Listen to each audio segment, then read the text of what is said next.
Hello. Hello. हाँ भगत जी साहब। सतसाहिब जी। भगत जी ये कह रहा हूँ, जो वैक्सीन है वो ये पूछना था, मतलब सवाल शंका थी। हम्म। मतलब जो वैक्सीन है वो लगवानी चाहिए कि नहीं लगवानी चाहिए?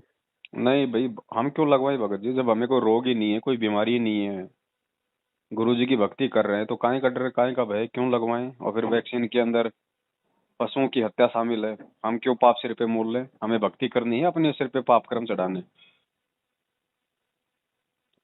अब जैसे मैं जॉब करता हूँ, अगर मैं भी वैक्सीन लगवाना ही है। भैया यही तो फिर संघर्ष और त्याग, और क्या है फिर। अभी तो पता नहीं क्या क्या छोड़ना पड़ेगा। आज आप एक वैक्सीन के लिए नौकरी नहीं छोड़ पा रहे, कल को आप यहाँ से चलोगे तो शरीर कैसे छोड़ोगे, बाल बच्चे परिवार कैसे छोड़ोगे, ये मकान खेत कैसे छोड़ोगे भैया? तो भगत जी अब जैसे अपन, तो ये तो चलो वैक्सीनेशन हो सकता है, क्योंकि ज्यादातर दवाई गलत चीजों से ही बनती है। लेकिन अपन और भी जैसे मेडिसिन है वो भी खाते हैं, तो वो भी मछली के तेल से और इनसे बनती है, हाँ तो वो भी तो क्यों खाते लें? हैं। क्यों लें जब हमें परमात्मा ने सबसे बड़ी दवाई दे दी। जब गुरु जी ने कह दिया कि परमात्मा मुर्दे तक को जिंदा कर सकता है, तो क्या परमात्मा इंजेक्शन लगा के जिंदा करता है? क्या परमात्मा टेबलेट दे के जिंदा करता है?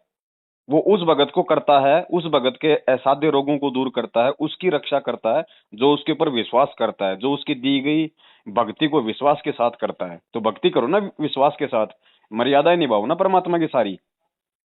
आपके ऊपर ऐसी आपत्ति नहीं आएगी, और आपत्ति आएगी तो परमात्मा टालेगा।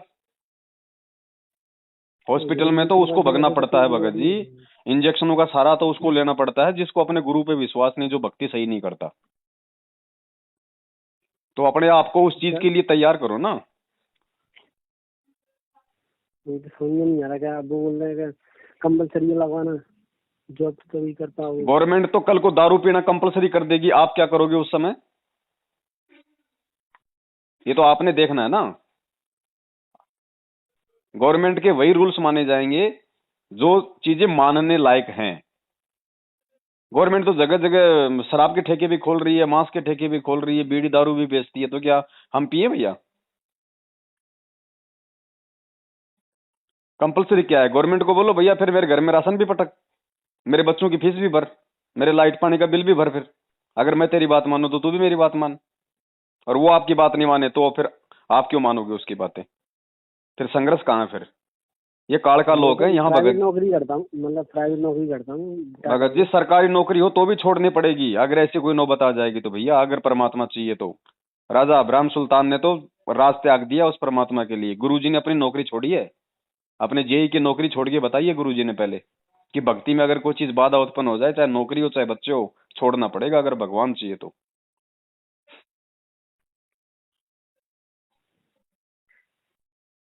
तो उन्हें क्या बोलूंगे, ऐसा क्या मेरे मानना है। बोलना कुछ नहीं भगत जी, बोल जितना बोल आपको ज्ञान समझ में आया है, जितनी आपको भक्ति समझ में आया है, अभी तो भगत जी उसी मेरा अनुसार प्रथम नाम चल रहा है, मेरा प्रथम आपका, नाम पे है भगत जी मेरा तो। चाहे आपका कुछ भी चलो, जब आपको ज्ञान समझ में नहीं आया था अच्छी तरीके से, तो आपने क्यों नाम लिया फिर? गुरुजी ने कब कहा कि भाई तुरंत नाम ले लो? गुरुजी कहते हैं पहले सत्संग सुनो, चाहे 1 साल सुनो, जब ज्ञान समझ में आ जाए अच्छे से और परमात्मा के लिए सब कुछ न्योछावर करने को तैयार हो जाओ, उसके बाद नाम दीक्षा लेनी चाहिए थी ना। आपने जबरदस्ती क्यों ले ली? किसी ने भी बोल दिया, कोई भी आपने इंटरव्यू देख लिया, आपने नाम ले लिया। नाम ज्ञान को हाँ समझ के यही लिया था जाता है यही पहले था। भैया। उन्होंने इंटरव्यू देख लिया तो उन्होंने ले लिया। अब ये काल भगवान के खोले गए नामदान के अंदर है, लोगों को ऐसे फंसाने के लिए कि जोड़ दो लूले लंगड़े अंधे काणे बहरे ज्ञानी अज्ञानी सबको जोड़ दो, और जब वो समय आएगा उस समय ये मर्यादाओं में रह नहीं पाएंगे, और काल भगवान सोचता है कि मेरे को वो बहाना मिल जाएगा, मैं इनको उठा ले जाऊंगा।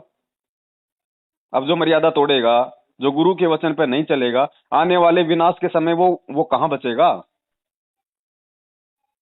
परमात्मा उसकी कैसे रक्षा करेंगे? अरे डॉक्टर उसी व्यक्ति का तो इलाज कर सकता है, उसी का तो बचाव कर सकता है जो उसके अंडर में ट्रीटमेंट ले रहा हो, जो उसकी हॉस्पिटल में एडमिट हो।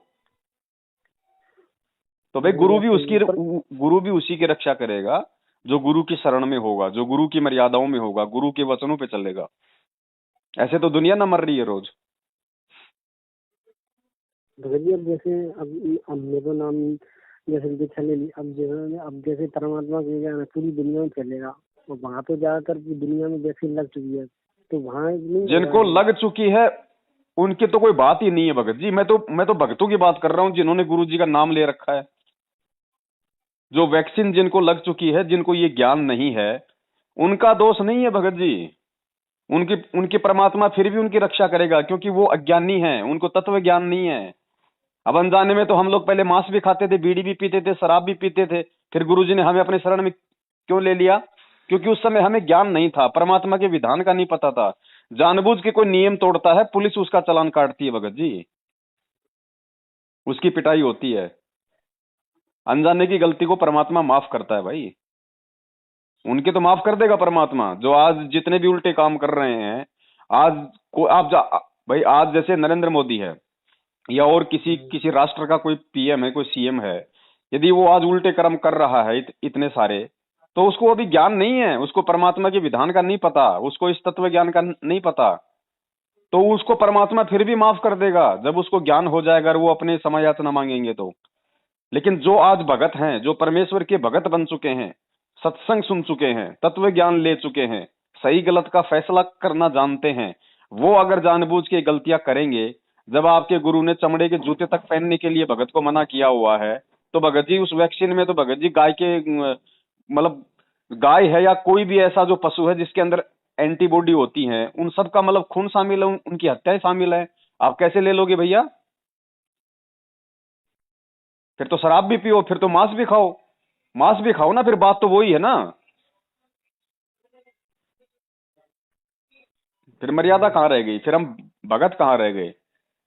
जब हमारा गुरु इस भक्ति के लिए इतना संघर्ष कर रहा है, दो दो बार जेल गया, आज 7 साल से जेल बैठा हुआ, लोगों की गालियां खा रहा है, तो हम क्या है भगत जी 20 30 50 हजार रुपए की नौकरी नहीं छोड़ सकते भैया? अगर वो समय आया तो पहले आप उनको समझाने की कोशिश करो, जहां भी आप नौकरी करते हो उन्होंने कहा भैया ये मेरे नियम है, जैसे आपकी कंपनी के नियम है ऐसे मेरे नियम है, मैं भक्ति करता हूँ, मुझे विश्वास है अपने भगवान पे, मैं क्यों डरूं इन बीमारियों से? जो बीमारी मुझे आई नहीं, जो मुझे अभी तक लगी नहीं, मैं भक्ति कर रहा हूँ, जो मुझे लग नहीं सकती, उसके लिए मैं क्यों ये टीका लगवाऊं? क्यों मैं ये जीव हत्या का पाप अपने सिर पे मैं रखूं? मेरे गुरु ने मुझे रोज ये शिक्षा दी है, मुझे असुर निकंदर नमैनी में मेरा गुरु मुझे रोज कहता है विश्वास करने के लिए कि जय अग्नि तन निकट न आवे, दूरी जात रंग आवे, रोग शोग छल छल छिद्र न व्यापे। कि रोग शोग छल मेरे भगत के कोई कोई रोग नहीं होगा। बाकी आपकी मर्जी है भगत जी, लगवाओगे तो उसका परिणाम भी आप ही भोगोगे, परमात्मा को जबरदस्ती नहीं करेगा। लेकिन जब वो, क्योंकि जैसे आप ये लगवाओगे आपकी मर्यादा टूटेगी, मर्यादा टूटेगी तो जब तक आपकी बैटरी चार्ज है, जब तक आपके अच्छे पुण्य है, तब तक तो चाहे आप कितने कुकर्म कर लो भैया, कोई कुछ नहीं कहेगा आपको। लेकिन मर्यादा आपकी टूट चुकी है, और उसके बाद जब आपका वो माड़ा कर्म आएगा ना, जहां पे परमात्मा का जब सहयोग करने का जब समय आएगा, फिर परमात्मा हाथ नहीं लगाएगा, क्योंकि आप मर्यादाओं से दूर हो चुके हो। घर में लाइट उसी की आएगी जिसने गवर्नमेंट से लाइट का कनेक्शन ले रखा है, बाकी के नहीं आएगी भगत जी। तो अब ये आपने सोचना भाई आपने क्या करना है। या तो आपने नाम नहीं लेना था भगत जी, और नाम ले लिया तो भगत जी फिर तो मर्यादाओं में चलना पड़ेगा। या तो बच्चा स्कूल में ना जाए, एडमिशन ना ले, और जिस बच्चे ने एडमिशन ले लिया भगत जी फिर उसके ऊपर सारे नियम लागू होते हैं। उसको डिसिप्लिन में भी रहना पड़ता है, उसको नाखून भी टाइम पे काटने पड़ते हैं, उसको बाल भी उसको छोटे छोटे रखने पड़ते हैं, उसको ड्रेस भी पहननी पड़ती है भैया, उसको होमवर्क भी करना पड़ता है। और जिसने एडमिशन नहीं लिया वो चाहे बाहर, चाहे वो गधे पे बैठ के घूमता रहो, टीचर उसको कुछ नहीं कहता, लेकिन नियम उस पे लागू होते हैं जो एडमिशन ले लेता है। तो आप एडमिशन ले चुके हो, नियम आप पे लागू हैं। आप नियम तोड़ोगे तो फिर भगत जी मास्टर फिर उस बच्चे की पिटाई भी करता है।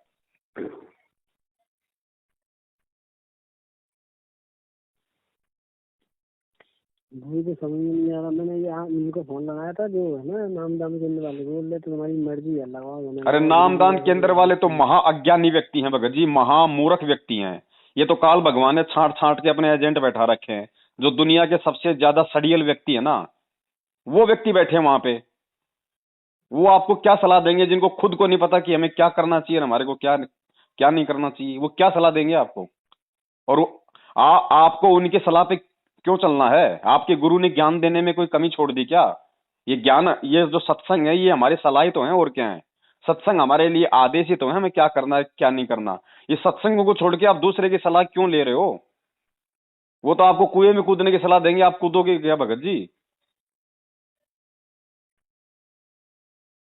भगत जी हमारा तो ऐसा नहीं है, अब इतना तो हमें पता नहीं है क्या है क्या क्या है क्या क्या है। भाई ये ये सबसे तो पहले ये पता करना था, उसके बाद ही नाम लेना था। हम 7 साल से हम लोग क्यों चिल्ला रहे हैं, क्यों जल्दबाजी कर रहे हो? क्या भगवान पे विश्वास नहीं है कि भगवान आएगा नहीं, जेल में मर जाएगा?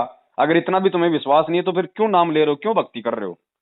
पहले ज्ञान को समझो ना अच्छे से, भगवान कोई भक्के थोड़ी जा रहा है।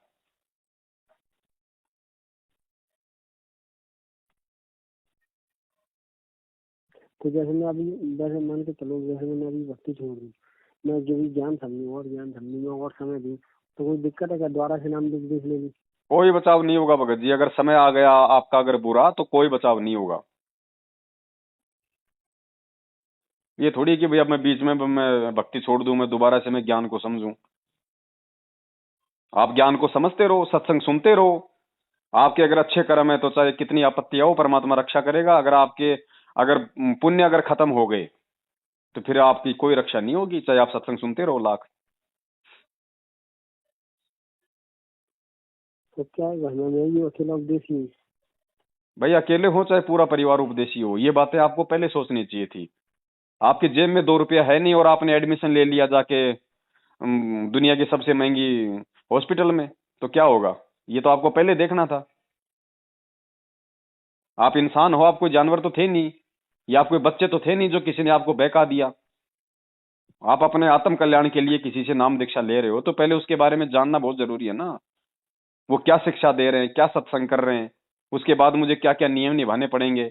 आप अपने बच्चों को ऐसे ऐसे एडमिशन करवा देते हो क्या? आपको पूरी जानकारी मिलती है ना वहां से, और आप भी पूरी जानकारी लेते हो कि भाई इस स्कूल के क्या क्या नियम है, ड्रेस यहाँ पे कैसी चलेगी, कौन सा कपड़ा होगा, पुस्तकें कहाँ से मिलेंगी, कौन कौन सी पुस्तकें होंगी, फीस कितनी होंगी। या फिर ऐसे जाके नाम लिखवा देते हो? और ऐसे ही अगर कोई जबरदस्ती कोई नाम भी लिख लेता है तो वो भी मूर्ख है, नाम लिखने वाला भी। तो ये मूर्ख मिल गए आपको, ये सतलोक आश्रम मैनेजमेंट हरियाणा वाले। इनको कोई मतलब नहीं किसी के आत्म कल्याण से।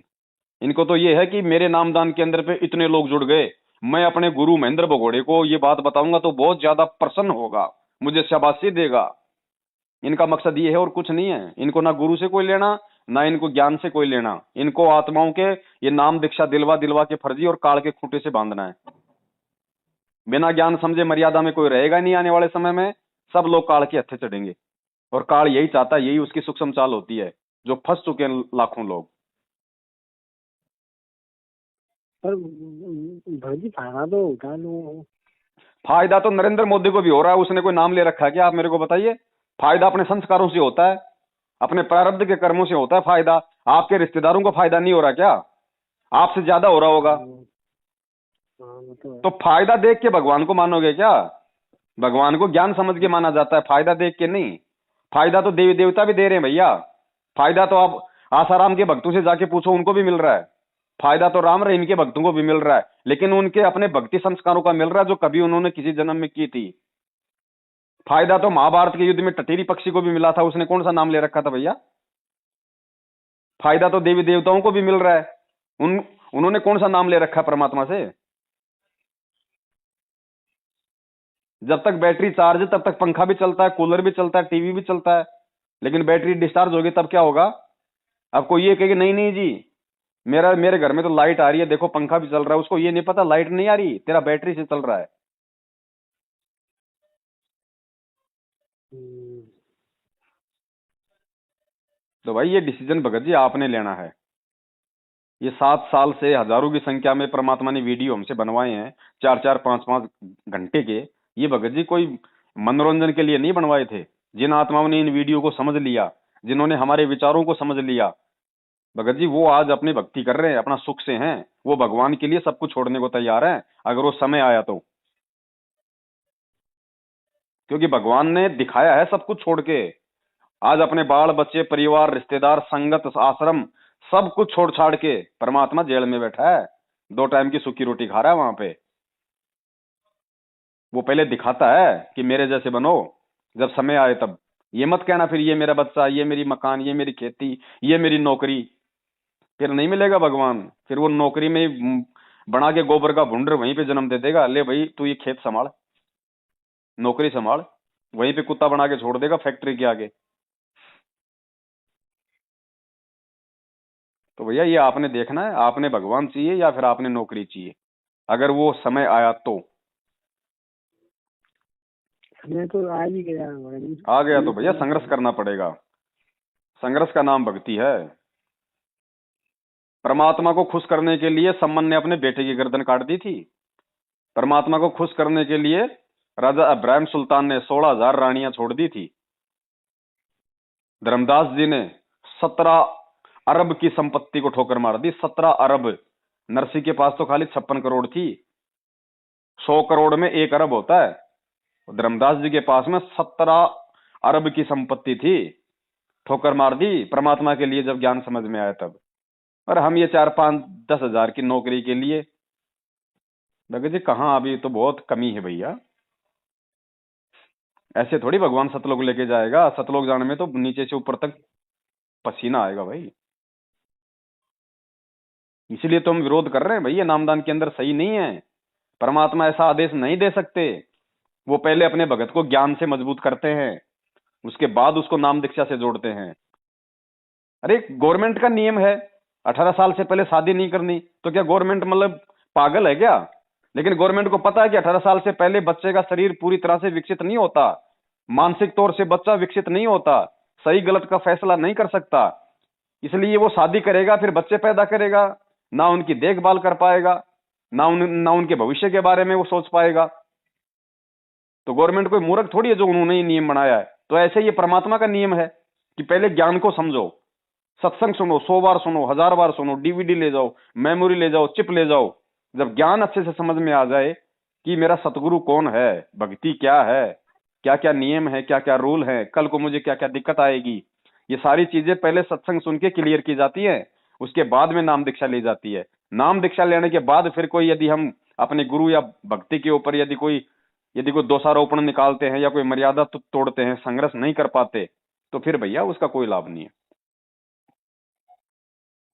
अब ऐसे विचार जब मन में आ जाते हैं ना, तो आज से पहले जो भक्ति हमने की है ना, वो भी चली जाती है। उसका भी फिर कोई फायदा नहीं होता, क्योंकि परमात्मा तो विश्वास में है। कहे कबीर सुनो भाई साधो, मैं तो हूं विश्वास में। और विश्वास ही नहीं है तो फिर काहे की भक्ति है? बिना विश्वास के वो गुरु जी का भाई भगोड़ा बन के घूम रहा है, गुरु जी का बेटा और जवाई भगोड़े बन के घूम रहे।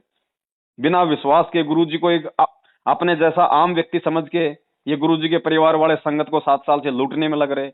ये कोऑर्डिनेटर नामदान संचालक ज्योति पाठ के नाम पे अपना पेट भर रहे, क्योंकि इनको विश्वास ही नहीं है। विश्वास नहीं होगा तो आपको डर नहीं होगा, डर नहीं होगा तो आप सारे कुकर्म करोगे। और ये विश्वास बनता है भैया ये सत्संगों से, ये ज्ञान होता है सत्संगों से, भगवान की पहचान होगी सत्संगों से। नहीं गुरु जी तो आप और हमारे जैसा ही है, आंख नाक कान सब कुछ ऐसा ही है, बाल परिवार सब ऐसे ही है।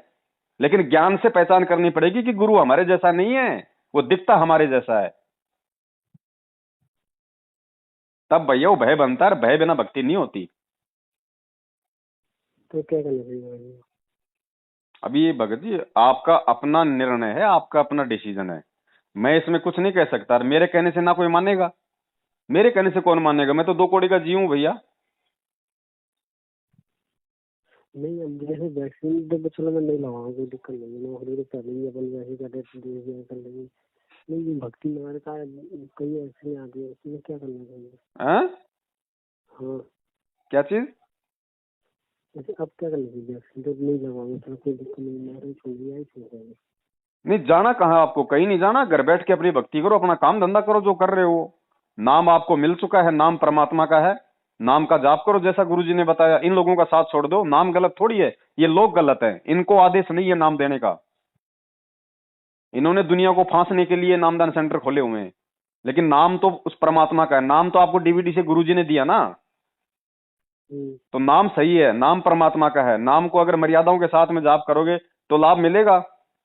अब पेट के दर्द की गोली आप चाहे सब्जी वाले से ले लो, चाहे किसी मेडिकल से ले लो, वो तो गोली के अंदर वो गुण है ना, वो पेट का दर्द ठीक करेगी। लेकिन गोली को लेने की विधि क्या है? पानी के साथ लेनी है, दूध के साथ लेनी है, कैसे लेनी है?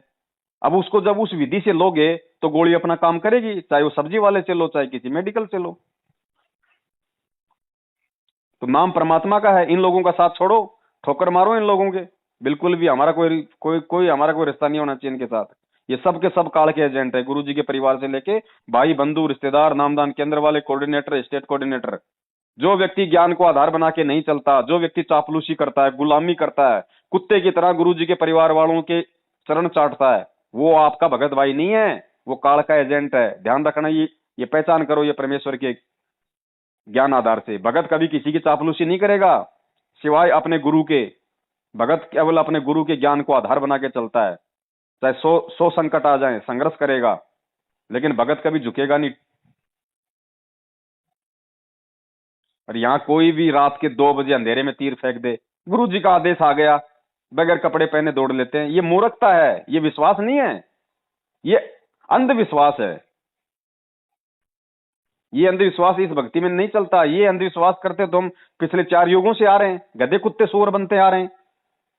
अंधविश्वास करना अपने गुरु के वचन पे, अंधविश्वास करना अपने गुरु के आदेश पे। गुरु के नाम पे कोई भी आदेश दे दे, उस पे अंधविश्वास नहीं करना। अगर ऐसा कोई आदेश देता है तो पहले अपने गुरु के सत्संगों से ये मेल कर लो कि वास्तव में ऐसा आदेश मेरे गुरु का हो सकता है या नहीं हो सकता। अगर नहीं है तो ठोकर मार दो उसके, चाहे कोई भी आदेश दे रहा आपको।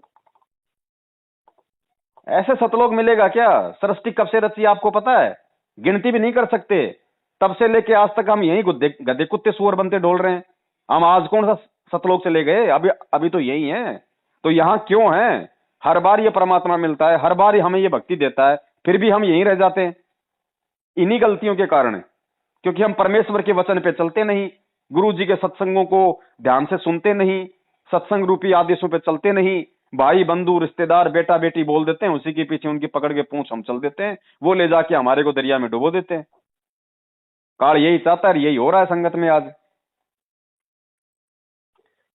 भगत जी जैसे अब जैसे गुरु जी तो जेल में है, ठीक है, अब जैसे मैंने प्रथम नाम ले लिया, अब जैसे सतनाम आएगा तो उसके लिए क्या करना पड़ेगा? तो मैं यही तो कह रहा हूँ भगत जी, आपको विश्वास है कि नहीं कि धरती पे भगवान है या नहीं है, गुरु जी परमात्मा है या नहीं है?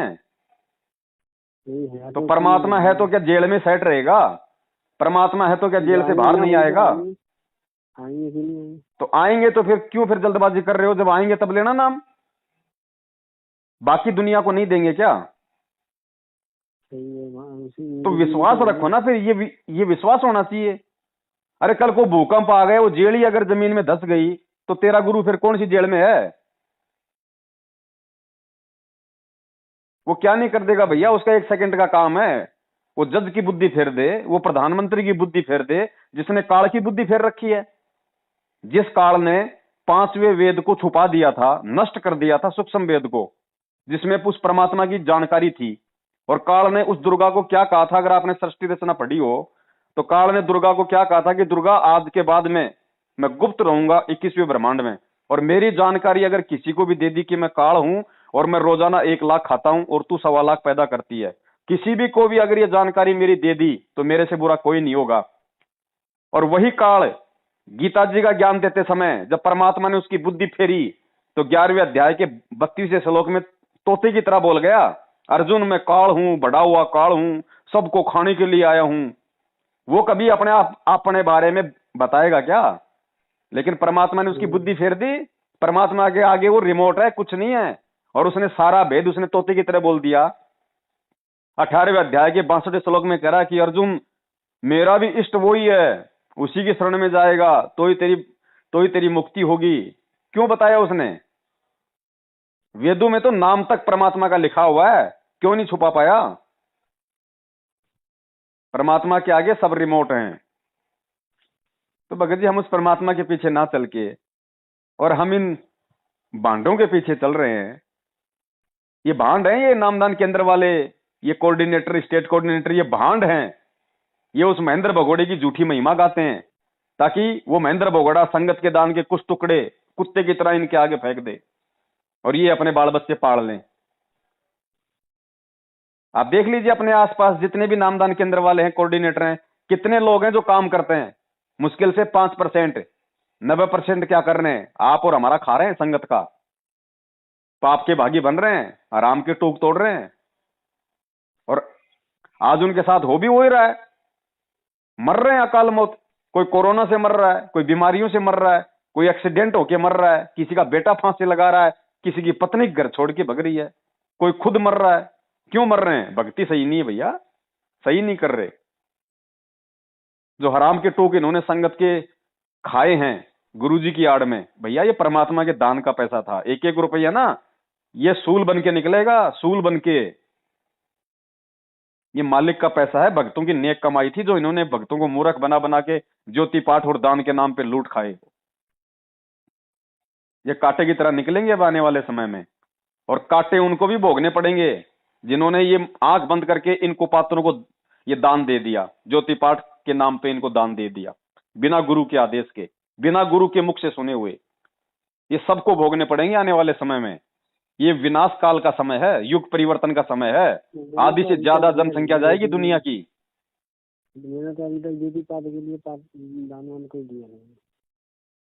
तो भैया ज्ञान को आधार बनाओ। जहां भी आप नौकरी करते हो, अगर ऐसी कोई नौबत आपके सामने आती है, उनके सामने बेबाक तरीके से अपनी बात रखो ना। नहीं कहा भैया जेल में डाल दो, तुम्हारी मौज, तुम्हारा राज, लेकिन हम तो अपने गुरु के वचन पे चलेंगे भाई। हम नहीं लगवाएंगे। अगर तुम्हें नौकरी से निकालना तो निकाल दो बेशक, हमारा पेट ये नौकरी नहीं भर रही। तेरी कंपनी में कितने लोग होंगे? 250, 300, 400, 500, 1000, 2000। दुनिया में तो 8.5 अरब है, उनका पेट क्या तू भर रहा है? वो परमात्मा भरता है। हम जितना एक महीने में नहीं खाते, एक हाथी तो उतना एक समय खा जाता है। वो कौन सा भगत जी फैक्ट्री में नौकरी कर रहा है? उसको भी तो परमात्मा दे रहा है। परमेश्वर कहते हैं, पोपाटी पकड़ा भैया जागी जी अजून, वो सब काऊ को देत है चोस समाना चून। जिसने पैदा किया ना वो देता है। माँ के पेट में फैक्ट्री दे रही थी क्या? माँ के पेट में परमात्मा ने दिया भैया। तो जो माँ के पेट में दे सकता है, क्या बाहर नहीं देगा? अगर विश्वास होगा तो।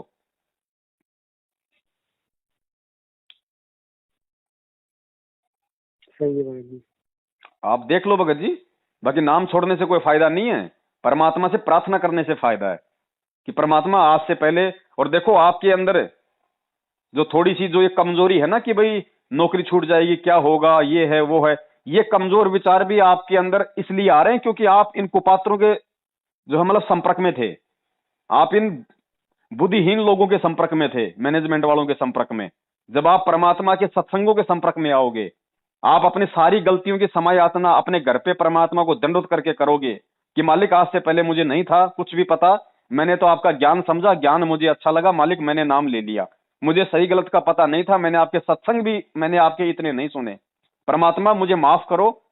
और परमात्मा आप ही मेरी रक्षा करोगे, आप ही रक्षा करने में समर्थ हो मालिक। मैं आपके सत्संग भी सुनूंगा, आपके सत्संगों को समझने का प्रयास भी करूंगा, आपकी शिक्षाओं पे चलूंगा। और आज के बाद परमात्मा मेरा इनमें से किसी भी व्यक्ति के साथ कोई संपर्क नहीं होगा। मैनेजमेंट वालों के साथ मेरा केवल आपसे संपर्क है, या उन भक्तों से संपर्क रहेगा जो भगत आपके ज्ञान पे चलते हैं, जो आपको जान चुके हैं, जो आपको पहचान चुके हैं।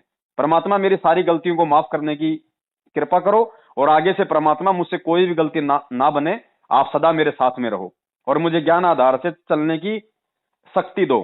फिर देखो भगत जी क्या नहीं कर देगा परमात्मा। जो काल का दिमाग फेर सकता है, क्या आपकी फैक्ट्री वालों का दिमाग नहीं फेर देगा? यार जब इस बंदे को इतना विश्वास है तो फिर हमें क्या लेना देना। और कोई कंपलसरी नहीं है, ये सरकार की तरफ से कंपलसरी नहीं है, ये आपकी कंपनी वालों ने कंपलसरी कर रखा होगा। तो उनको बोलो भैया सरकार की तरफ से कोई कंपलसरी नहीं है। जब मुझे विश्वास है अपनी भक्ति पे, अपने भगवान पे, और मरूंगा तो मैं मरूंगा, तुम क्यों टेंशन ले रहे हो भैया? और तुम्हें लगता है कि मेरी वजह से कोई दूसरा संक्रमित हो जाएगा, तो जिस दिन मैं संक्रमित हो जाऊं उस दिन आप मेरे को कंपनी से निकाल देना। हाँ बस यही है, अगर मुझे कुछ हो गया, मैं ये बोलो ना कि भैया जिस दिन मैं संक्रमित हो जाऊं उस दिन आप मुझे कंपनी से निकाल देना। हाँ मैं खुद रिजाइन दे दूंगा, बस ये बोल दूंगा उनसे। ये बोलो आप उनको।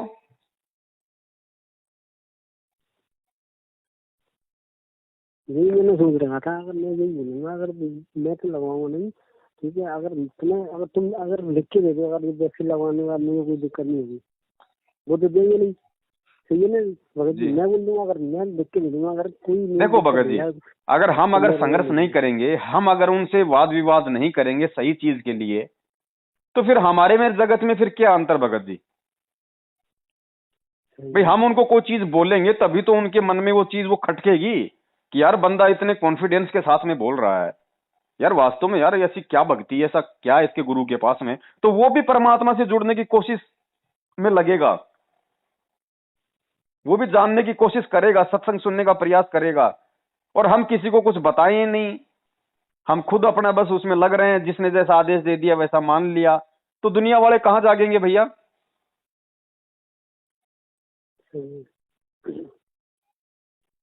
तो भगत जी इस अज्ञानता से बाहर निकलो जो ये मैनेजमेंट ने फैला रखी है। परमात्मा धरती पे है और परमात्मा की प्राप्ति के लिए किसी एजेंट की जरूरत नहीं पड़नी चाहिए। और परमात्मा को ज्योति पाठ का भूखा नहीं है। जब आ जाए तो उनके हाथ में देना ताकि आपका पुण्य लगे, आपके अच्छे कर्म बने। कुपात्रों को दान नहीं दिया जाता। सुपात्र धरती पे केवल एक अपना गुरुदेव है और कोई नहीं है। मैंने तो अभी तक किसी को मतलब नाम दान नहीं अभी कुछ दान नहीं दिया। नहीं दिया तो अच्छी बात है, नहीं तो आगे देना भी नहीं है। ले लेते 5 रुपए, तो वो लॉगिन देते हैं उसका ले लेते हैं 5 रुपए बस। और नौकरी से निकल भी जाओ तो टेंशन नहीं लेने का। परमात्मा की भक्ति पे ध्यान दो, मालिक से प्रार्थना करो, वो 100 रास्ते खोल देगा। भगत जी दिवाली नौकरी गुरु जी के आशीर्वाद से लगी मेरी। तो फिर क्यों टेंशन ले रहे हो? अगर गुरुजी ने आपको नौकरी दी है तो गुरुजी चाहेगा तभी तो आपकी नौकरी हटेगी। और अगर आपकी नौकरी हट गई तो सोचो आपके गुरुजी नहीं चाहते अब आपको इस कंपनी में काम करना। तो जिस तरीके से नौकरी आपको मिली और आप जितने मतलब खुश थे उतने खुश आपको उस समय रहना जब आपकी नौकरी अगर हट जाए तो। क्योंकि भगत होता है वो लाभ हानि में संभावी होता है। जब मैंने इंटरव्यू देने आया तो गुरु जी से अरबी लगा था मैं, तो गुरु जी के यहाँ लगा था, दंडवत करता था, बोलता था उनसे, तो तब उन्हीं ने लगाइए। तो टेंशन किस बात की है भगत जी? जब तक है अपना काम करो, जब तक नहीं है अपना बैठो, अपना कोई दूसरी नौकरी की भाई कोई तलाश करो। नौकरी नहीं मिले तो 100 प्रकार के काम धंधे हैं, अपना सब्जी बेचो, अपना और कुछ बेचो, 1000 काम है भैया। और जब सारी हर तरफ से रास्ते बंद हो जाएंगे और भगवान की शरण में हो तो परमात्मा भगत जी राशन कम नहीं होने देगा, मटका भर देगा आटे का। ये वचन है परमात्मा का। धरती पे भगवान है, कोई मजाक नहीं चल रहा। लेकिन भरेगा उसका जो विश्वासी होगा। जिसको विश्वास ही नहीं होगा उसका क्या भरेगा? ये सारी बातें गुरुजी ने पहले बोल रखी हैं सत्संगों में।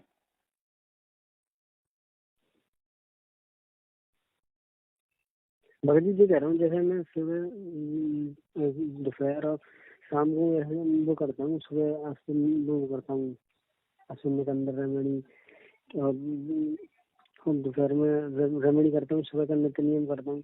तो मतलब मैं ऐसे लगा देता हूँ मोबाइल में, तो वो चलता रहता है, मैं सुनता रहता हूँ, तो कोई दिक्कत नहीं ना? ना कोई दिक्कत नहीं है। जैसी आपकी परिस्थितियां हैं उस अनुसार आप जी अपने मोबाइल में लगा के अपना काम भी करते रहो और ध्यान परमात्मा की आरती में रखो। क्या दिक्कत है? अगर समय है तो अपना बैठ के कर लो, नहीं तो चलते उड़ते बैठते खाते पीते कैसे भी कर सकते भैया। तो मैं तो यही उम्मीद करने लगा, जब मैंने सुनना नाम दीक्षा ली तो मेरे तो यही मन से था कि मतलब गुरु जी देंगे। मुझे तो पता नहीं था, तो मैंने फोन लगाया तो उन्होंने बोली हाँ ऑनलाइन है गुरु जी। तो मैंने सोचा गुरु जी देंगे शायद देर से, तो उन्होंने डीवीडी ही दे दी। तो मैंने चलो कोई दिक्कत नहीं, मैं दे तो गुरु जी के मुझसे सुनिया करने, कोई दिक्कत नहीं है। लेकिन मेरा दिल से ये मानना है कि जब मुझे सपना मिले तो गुरु जी खुद देंगे। वो कैसे देंगे तो परमात्मा जाने, पर लूंगा गुरु जी के मुख से। देखो भगत जी, ऑनलाइन आपने नाम ले लिए। अब एक बात बताओ, अभी आपको भूख लग रही है और मैं आपको ऑनलाइन व्हाट्सएप पे सब्जी रोटी की फोटो खींच के भेजूं, आपका पेट भर जाएगा क्या? नहीं भरेगा। हाँ, वो पेट उस समय भर जाएगा जब आपका गुरु आपको आदेश दे दे कि बेटा ये ऑनलाइन नाम दीक्षा मेरा आदेश है, आप सुन लो अपने गुरु के मुख कमल से। या आपके गुरु आपको फोटो खींच के और व्हाट्सएप पे डाल दे रोटी सब्जी की और बोल दे बेटा तेरा पेट भर जाएगा, तो डेफिनेटली भर जाएगा क्योंकि वो भगवान का वचन है। लेकिन ये 2 कौड़ी के जीव आप और हमारे जैसे जिनकी कोई औकात नहीं, जो खुद ज्ञान पे नहीं चलते, जिनको अच्छे बुरे का नहीं पता, जो अपनी नेक कमाई का नहीं खाते, जो खुद कभी दान धर्म नहीं करते। आप पूछो अपने स्टेट कोऑर्डिनेटर से कि भैया तूने आज तक बरवाला कांड के बाद में गुरुजी को कितने पाठ करवाए, तूने कितनी ज्योति कराई, तूने तेरे हाथ से कितना दान दिया? वो बोलेंगे भैया हमने तो खाया खाया है, दिया नहीं। तो दिया नहीं तो तू क्या भगवान है? तू भी तो भगत है। क्या तेरे ऊपर नियम लागू नहीं है परमात्मा के? या तू अपने आप को भगवान समझ बैठा? जिनकी साइकिल खरीदने की औकात नहीं थी आज वो स्कॉर्पियो में घूम रहे, कहां से पैसा आ रहा है? ये संगत का हराम का पैसा। ये निकले भी ऐसेगा आने वाले समय में। इनको नानी याद आ जाएगी जब ये पैसा निकलेगा।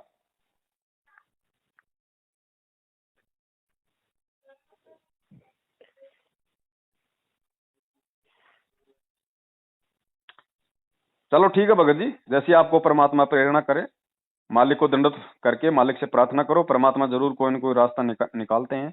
उसी अनुसार चलो भैया। हमारा तो अंतिम यही आपको सलाह है भैया परमेश्वर के ज्ञान को आधार बनाओ, अच्छे भक्तों की संगति करो, छोड़ दो गलत लोगों का साथ छोड़ दो।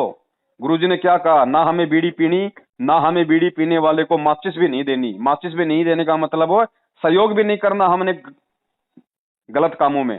तो ये गलत व्यक्ति हैं, ये भगत नहीं है। नाम लेने से कोई भगत नहीं होता। ये भेड़िए हैं, इन्होंने भेड़ की खाल ओढ़ रखी है। हमें लगता है कि ये भेड़ है, ये भेड़िए हैं भैया, इनसे दूर रहो, बच के रहो। आपके घर पे भगवान है, सब कुछ दे रखा परमात्मा ने, नाम सत्संग सुमरण शब्द। अपने घर पे रह के भक्ति करो, अपना काम धंधा करो। दूसरे पाखंडी की जरूरत क्या है हमारे को? या हमेशा जिंदगी में ये बिचौले बनाते रहोगे, ये एजेंट ही बनाते रहोगे?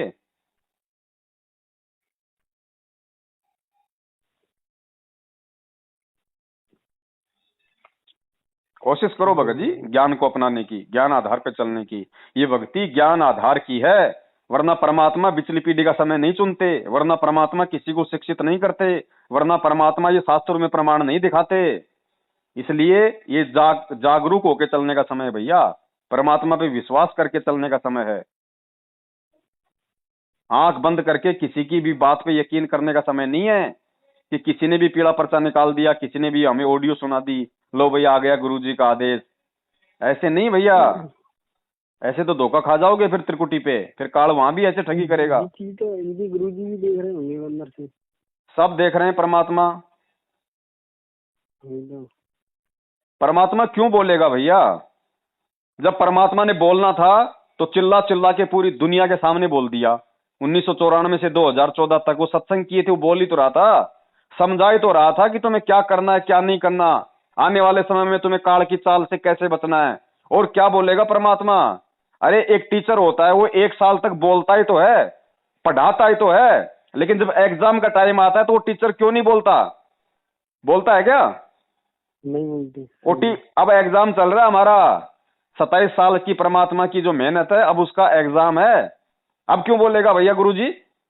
अब लिखो अपने हिसाब से, जो जैसा आपने आपने गुरुजी के जो सत्संग सुने हैं उनको आपने जैसा समझा है, उस आधार से खुद अपना एग्जाम दो। अब गुरुजी क्यों बोलेगा भैया? हाँ, विद्यार्थी जरूर विद्यार्थी को नकल करवा देता है, होता है ना। जब परीक्षा चलती है तो टीचर नहीं बोलता किसी को भी, चाहे खुद का बेटा क्यों ना बैठा हो। अगर वो गलत लिख रहा है तो टीचर कुछ नहीं बोलेगा, सही लिख रहा है तो भी कुछ नहीं बोलेगा। लेकिन जो विद्यार्थी होता है, साइड वाला, आगे पीछे वाला, वो जरूर थोड़ा बहुत सहना सहनी करके थोड़ा बहुत उसको नकल करवा देते हैं। तो भगत जी आज गुरुजी कुछ नहीं बोलेगा, लेकिन हम भगत भाई बहन आपस में ये साध संगति के माध्यम से नकल करवा रहे हैं, एक दूसरे को बता रहे हैं, समझा रहे हैं कि ये गलत है, ऐसा मत लिख, ऐसा लिख। हो सकता है गुरुजी परीक्षा ले रहे हैं संगत की। परीक्षा ही है और क्या है। परमात्मा से पहले कबीर परमात्मा आए थे तब उन्होंने वैश्या के यहाँ पे जाके परीक्षा ली थी, तब टूट गए थे सारे बड़े। भैया ये तो अध्यात्म का नियम है, जहां गुरु शिष्य का नाता होता है वहां परीक्षा होती है, चाहे सांसारिक हो चाहे अध्यात्म हो।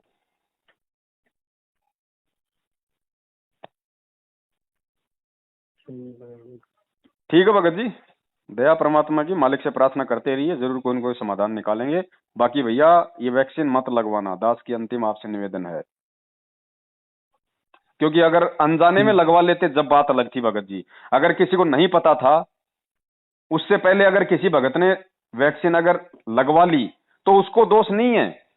जब उसको मालूम पड़ जाए कि यार मैंने लगवा ली, अब मैंने ये पवन भगत जी के मैंने वीडियो देखे, उसके बाद उसको केवल परमात्मा से दंडत करके अपनी समय यातना करनी है कि मालिक दास को तो मालूम नहीं था परमात्मा, वरना दास बिल्कुल भी नहीं लगवाता। और नेक्स्ट टाइम फिर उसने नहीं लगवानी, दूसरी तीसरी डोज बिल्कुल भी नहीं लगवानी उस भगत ने, तो उसको परमात्मा माफ करेगा, क्योंकि उससे अनजाने में हुई है गलती। लेकिन जिसको पहले मालूम पड़ गया, पहले जिसने वीडियो देख लिए, अरे मालूम पड़ गया कि सामने मैं जो खाना खा रहा हूं इसमें कटोरी में दाल नहीं, दाल में जहर मिला हुआ है, वो आदमी खाएगा क्या? क्योंकि भगत जी हमारे यहाँ पर लोग वागों ने लगाई थी ना, तो वो 4-5 लोग एक्सपायर हुए। भाई होंगे ही होंगे, एक्सपायर क्यों नहीं होंगे? जीव वैसे ही पाप कर्मों का पुतला बना हुआ है, और ऊपर से उस वैक्सीन में और ज्यादा पाप, तो मरेगा ना, और क्या करेगा? अरे जितने भी जोटे बगरे मुर्गे तितर खरगोश जीव जंतु जो मारे जाते हैं, जो काटे जाते हैं भैया, वो सब अब चुन चुन के अपना बदला लेंगे। अब इस वैक्सीन में गाय का खून है, उस बछड़े की हत्या है, उस गाय की हत्या है, तो वो आत्मा तो है ना उसके अंदर, वो आत्मा तो चुन चुन के बदला लेगी ना। तो मरेंगे और क्या होंगे, जो लगवाएगा वो मरेगा। अरे तुम अपने बचाव के लिए, तुम अपनी जान रक्षा के लिए परमात्मा की दूसरी आत्माओं का तुम बल्कि हत्या का पाप अपने सिर पे मोल ले रहे हो, तुम्हारी कैसे रक्षा होगी। और पूरी दुनिया को पता है वैक्सीन में कोई ये साग सब्जियों से नहीं बनती वैक्सीन। वैक्सीन में जीवों की हत्या होती है, उनकी उनकी बॉडी का सीरम लिया जाता है, उनका खून निकाल के उससे वैक्सीन तैयार की जाती है।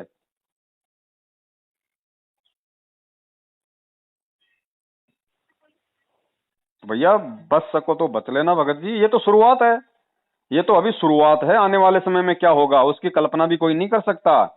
उस समय कैसे संघर्ष करोगे फिर। यही तो आगे चल के और समय बता रहे हैं भैया क्या बाइबल होगा। की भविष्यवाणियां पढ़ो, उसमें तो यहां तक लिखा हुआ है कि ऐसा भयंकर समय आएगा न्यू वर्ल्ड ऑर्डर के तहत। अगर आप उन शैतानी ताकतों की बात नहीं मानोगे तो आपके हाथों की उंगलियां काटी जाएंगी। अब उस समय भी आपको संघर्ष करना है। ऐसा समय आएगा भगत जी, इतनी आसानी से सतलोक मिलने वाला नहीं है। आपको पता है ना मंसूर के साथ क्या हुआ था। मंसूर उसको बांध के पहले उसका हाथ काटा, मारे थे। फिर दूसरा हाथ काटा, फिर पैर काटा, फिर दूसरा पैर काटा, फिर उसकी गर्दन काटी। किस लिए? परमात्मा से दूर करने के लिए कि इस नाम का जाप मत कर, इस नाम का जाप मत कर। उसने कहा कि इसी नाम का जाप करूंगा, इसी नाम का जाप करूंगा। तो भगत जी वो तो मंसूर की बात थी, और वो मंसूर भी पार नहीं हो पाया क्योंकि वो पार करने का समय नहीं था। उसको वास्तविक मंत्र परमेश्वर ने नहीं दिए थे, उसको परमात्मा ने अनल हक मंत्र दिया था, केवल अनल हक। अनहल अनल हक कोई सतलोक में भेजने का मंत्र नहीं है। लेकिन परमात्मा ने आज आप और हमारे को यह दिखाना था कि जिसके पास में असली मंत्र भी नहीं था, और जिसके पास में परमात्मा अपने असली रूप में भी नहीं आया था, और जो इतने सत्संग भी नहीं सुन पाया था, वो आत्मा मेरी भक्ति पे मेरे मेरे दो चार वचनों को सुन के वो इतनी दृढ़ हो गई, उसने अपने शरीर का अंग अंग कटवा दिया, लेकिन उसने मेरी भक्ति नहीं छोड़ी, उसने मेरे मंत्र नहीं छोड़े, उसने मेरे ऊपर विश्वास नहीं छोड़ा। तो आज भगत जी परमात्मा ने पूरा कोर्स दे दिया, पूरा कोर्स, और खुद धरती पे आया हुआ है कबीर। आज उस मंसूर से भी ज्यादा भयंकर परिस्थितियां हमारे सामने आएंगी। उन परिस्थितियों में हम क्या करेंगे? हम कमाली की तरह देखा देखी लोक लाज में आके कि दुनिया क्या कहेगी, पत्थर ना मार के फूल मार के आगे निकल जाएंगे, या मंसूर की तरह अपने जिस्म का एक एक खून का कतरा कतरा उस परमात्मा के लिए भेंट कर देंगे अगर समय आया तो। और जिस आत्मा को विश्वास हो जाएगा आज, जो आज ही अपने गुरु को परमात्मा मान लेगा, जो आज ही अपने गुरु को परमात्मा मान के हृदय से उसका सतगुरु प्रगट दिवस मनाएगा, ये साबित कर देगा कि मेरा परमात्मा मां के पेट से नहीं आया, मेरा गुरु स्वयं कबीर परमेश्वर है।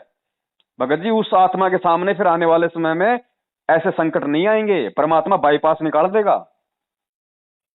ये संकट उन लोगों के सामने आएंगे जो दो नावों में सवारी कर रहे हैं। आज सत्सेवकों को भी वीडियो देखते हैं और मैनेजमेंट की भी चापलूसी कर रहे हैं, वो दो नावों में सवारी कर रहे हैं, उनकी जांग फटेगी।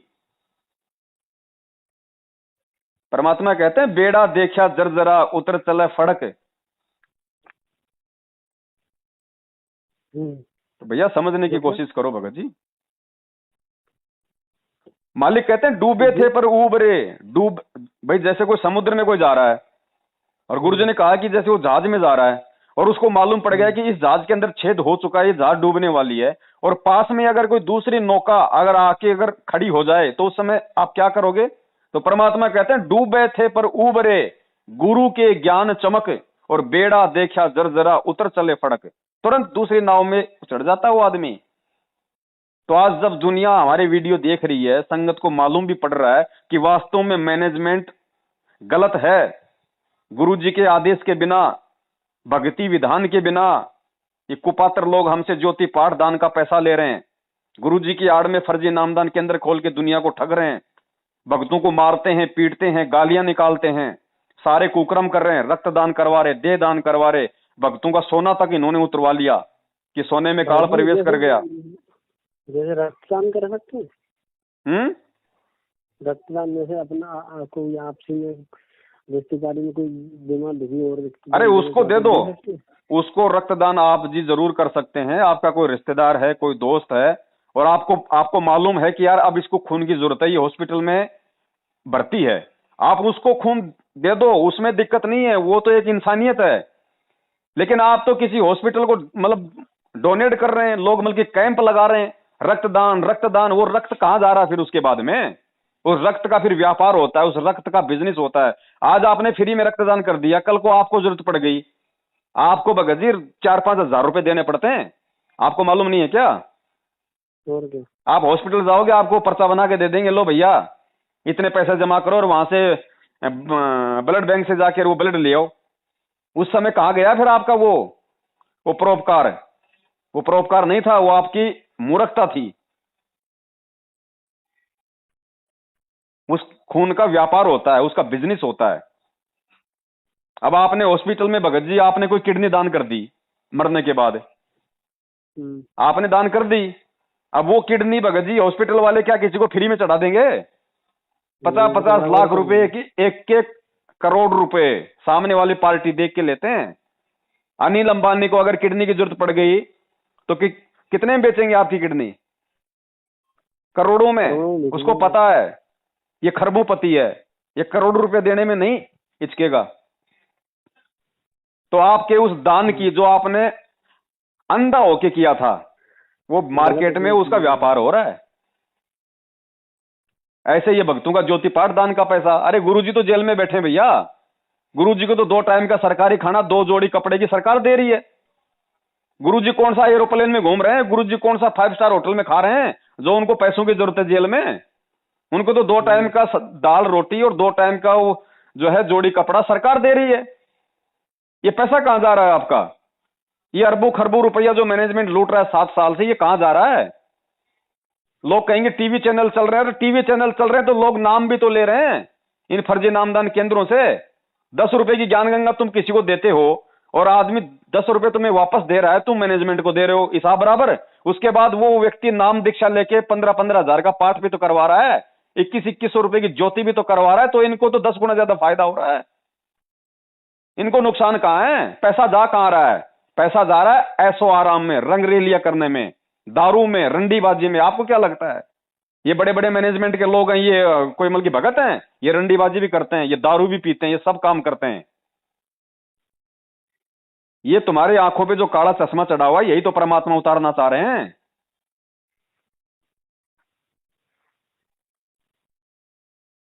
दान ऐसे थोड़ी फिर परमात्मा ने मना किया है।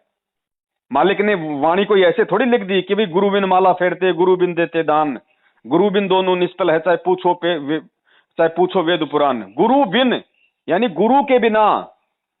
कबीर साहब की वाणी है, जब तक ना देखे निज नैना तब तक ना माने गुरु के बहना, कि जब तक अपने गुरु की बात को भी अपनी कानों से ना सुन ले, आंखों से ना देख ले, तब तक अपने गुरु की बात पे भी यकीन नहीं करना। यानी तेरे तेरे गुरु के नाम से कोई दूसरा अगर आदेश दे उस पे भी यकीन नहीं करना, धोखा खा जाएगा। ये काल का लोक है, ये ऐसे ठगेगा। और ठग लिया संगत को, अब ऊपर हाथ करके रो, आने वाले समय में कोई नहीं बचाने वाला। खूब परमात्मा ने 7 साल हो गए सत्सेवकों को निमित्त बना के, हजारों वीडियो बना के सबको संदेश दिलवाए। आज संगत का कोई व्यक्ति ये नहीं कह सकता कि हमारे को पवन दास के वीडियो नहीं सुनने को मिले। सबको मिले, सबने देख लिया, देख के भी कीचड़ में पाव दे रहे हैं, तो भैया गंदगी उन्हीं के लगेगी। परम एक बार क्या हुआ था जी, हेलो जी, एक बार क्या हुआ था, एक शंका थी मुझे, तो मैंने फोन लगाया था। वो एक बार आपके साथ में भैया है, कौन है आपके, तो मैंने उनको कॉल किया था। मेरा कोई मेरा नाम खंड हो गया, मेरे से कोई गलती हो गई थी, तो मैंने शंका समाधान थी, मैंने उनसे पूछने के लिए मैं कॉल किया, तो उन्होंने फोन उठाया, उनसे मेरी बात हुई। उन्होंने बोली गलती अनजाने में हुई है, तो ऐसी कोई बात नहीं होगी, माफी मांग लो, ऐसे ऐसे करके उन्होंने मुझे बता दिया। तो ठीक है, तो फिर गुरु जी से माफी मांगी। मैंने बोली गुरु जी अगर, अब देखो नए थे, हमें तो पता नहीं। मैंने बोला गुरु जी अगर हमसे कोई गलती हुई तो माफ कर देना, अगर मेरी गलती माफ हो गई है तो मुझे दर्शन दे देना। तो रात में सपने में उन्हें दिखाई दिए, वो तख्त में बैठी थी। तो अब मैंने उनसे मतलब दंडवत नहीं कर पाया, पर तो बोली के और बच्चा, मतलब कुछ बोला था, मुझे याद नहीं था। तो उन्होंने ये बोला था कि मैं अभी फोन लगाता हूँ राजस्थान वाले बात को, ये बोला था उन्होंने सपने में। अब इसका मतलब मैं तो समझ नहीं पाया कुछ। अब वो संकेत किया था आपको परमात्मा ने? पता नहीं क्या था। विनोदी ने अभी राजस्थान वाले भगत को फोन लगाता हूँ। मैं तो वहीं बैठा था, एक मतलब झोपड़ी टाइम नहीं थी, ये समझ लो तुम, झोपड़ी टाइम चलो थी कुछ भी उसमें हो, गुरु जी थी बैठी। आप परमात्मा के स्वप्न के संकेत को नहीं समझ पाए, लेकिन आज तो परमात्मा ने आपकी राजस्थान वाले भगत से बात करवा दी और पूरा आपको संदेशा दिलवा दिया क्या करना है क्या नहीं करना। अब उसके बाद भी अगर आप कोई गलती करते हो तो भगत जी फिर परमात्मा सहाय नहीं करेगा।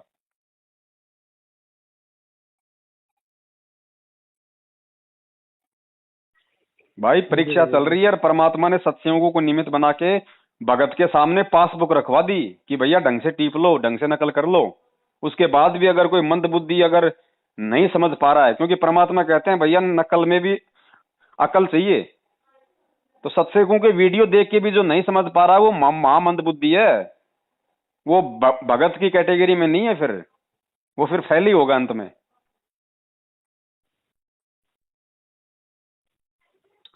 चलो तो ठीक है हम तो भगत जी। भगत जी अभी जुड़े हैं 2020 की चीज के चलते। देखो भगत जी, इतने हो गए 2020 या तो 30 या 2000 का कोई मतलब नहीं होता, ये भक्ति मार्ग है, ध्यान रखना। भक्ति मार्ग में कोई नया पुराना नहीं होता है। भक्ति मार्ग में हम ये नहीं कह सकते कि मैं अभी नया नया जुड़ा हूं, मेरे को ज्ञान नहीं है। परमात्मा ने आपको पहली बार शरण में लेके ज्ञान नहीं दिया, असंख्यों युगों से आप परमात्मा की शरण में हो। कोई ये कहे कि भगत जी मैं तो अभी मेरे को प्रथम नाम मिला है, या कोई कह दे भगत जी उसको तो सार नाम मिला हुआ है, वो तो 20 साल से गुरु जी की भक्ति कर रहा है, ऐसा इस भक्ति मार्ग में नहीं चलता। हो सकता है आज जो व्यक्ति 20 साल से गुरु जी से नाम लेके सार नाम लेके भक्ति कर रहा है, हो सकता है पिछले जन्म में वो जब भी उस परमात्मा की शरण में था, हो सकता है उसने परमात्मा से नाम दीक्षा ली हो और लेते ही हो सकता है उसने कोई नाम खंडित कर दिया हो, मर गया हो। आज हमें लगता है कि वो बहुत बड़ा भगत है, और जिसने आज आज नाम लिया हो सकता है वो पिछले जन्म में सैकड़ों साल, 50 साल उसने परमात्मा की भक्ति की हो, सेवा की हो, उस समय उसको परमात्मा ने नाम दिया हो। तो भगत जी ये पिछले जो हमारे जो संस्कार हैं उनकी मजबूती को देखा जाता है। एक बात बताइए भाई, मैंने तो 2013 में नाम लिया था परमात्मा का, 12 अप्रैल 2013 को। 2014 में ये कांड हो गया, तो 14 के बाद परमात्मा ने मुझ पवन दास को इस संगत में क्यों खड़ा किया? मुझ पवन दास से क्यों ये तत्व ज्ञान आधारित वीडियो बनवाए 4-4 5-5 घंटे के? मेरे से पहले तो 20-20 साल से लोग भक्ति कर रहे हैं, सारनाम तक उनको मिल चुका, वो वीडियो क्यों नहीं बना पाए? वो इस मैनेजमेंट के षड्यंत्र को क्यों नहीं समझ पाए? वो भक्तों को ज्ञान आधार से परमात्मा के सत्संगों का निष्कर्ष निकाल के क्यों नहीं दे पाए? तो कौन बड़ा हुआ? जो 20 साल से भक्ति कर रहा है, जो सारनाम ले रहा है, वो भगत ज्यादा बड़ा है या वो भगत ज्यादा बड़ा है जो 2013 में नाम लेके और 1 साल बाद ही उन सारनामियों को भी समझा रहा है? ये हमारे पिछले जन्म के संस्कारों का रोल है, वर्तमान का रोल नहीं है। इसीलिए तो हम कह रहे हैं कि गुरु जी के परिवार को देख के मत चलो। हो सकता है उन्होंने पिछले जन्म में भक्ति भी शुरू ना करी हो, और तुम आज उनको देख के कि गुरु जी का बेटा है, बेटी है, रिश्तेदार है, स्टेट कोऑर्डिनेटर है। अरे 4 पहिए की स्कॉर्पियो में संगत के दान से अगर स्कॉर्पियो ले आया, 5,000 रुपए के अगर जूते पहन के, अगर बढ़िया से ठीक ठाक से अगर अगर कपड़े पहन के, हाथ में अगर 20,000 रुपए का मोबाइल लेके तुम्हारे सामने कोई आदमी आ रहा है, और तुम उसको ये देख के मतलब पूरी तरीके से पागल हो जाओ कि यार ये तो हमारा स्टेट कोऑर्डिनेटर है, यार ये तो गुरुजी का भाई है। अरे बाढ़ में जाए स्टेट कोऑर्डिनेटर, बाढ़ में जाए गुरुजी का भाई। हमें गुरुजी के भाई से स्टेट कोऑर्डिनेटर से मतलब क्या है? हमें कोई लड़की की शादी थोड़ी करनी है उनके साथ में। हमें भगवान चाहिए, हम भक्ति के लिए जुड़े हैं। हमारे को अपने गुरु से मतलब है, हमारे को गुरु के ज्ञान से मतलब है। बाढ़ में जाए उनसे, 2 कौड़ी के जीव है वो तो, वो खुद तो पार होके दिखा दें। हमें क्या पार कर देंगे वो गुरु जी के भाई बंधु? और अगर इतने बड़े अगर वो हैं, तो आज भगोड़े बन के क्यों घूम रहे भैया? क्यों क्यों अपना और अपने गुरु का नाक कटवा रहे हैं? संत रामपाल का भगत होके भगोड़ा बन के क्यों घूम रहा है 7 साल से? पुलिस के आगे क्यों छुपता फिर रहा है? बेटा जवाई भाई काहे के भगत हैं वो? भक्ति के नाम पे वो कलंक है, कलंक। आने वाला जो समाज है उनको धिक्कारेगा।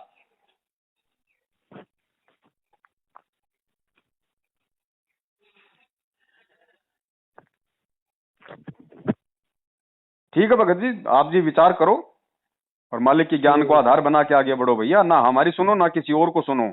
जिसकी भी सुनो उन बातों का गुरुजी के ज्ञान से निष्कर्ष निकाल लो कि हाँ ये बातें गुरुजी के ज्ञान अनुसार ठीक है या नहीं है और मुझे क्या करना चाहिए। सुनो सबकी, करो मन की। मन की करने का मतलब है जो ज्ञान आपको अपने गुरुदेव से प्राप्त है उस आधार से अपना निर्णय लो, क्या करना है क्या नहीं करना। ठीक है भगत जी, दास थोड़ा सा ठीक है। सत साहिब, जय बंदी छोड़। सत्य।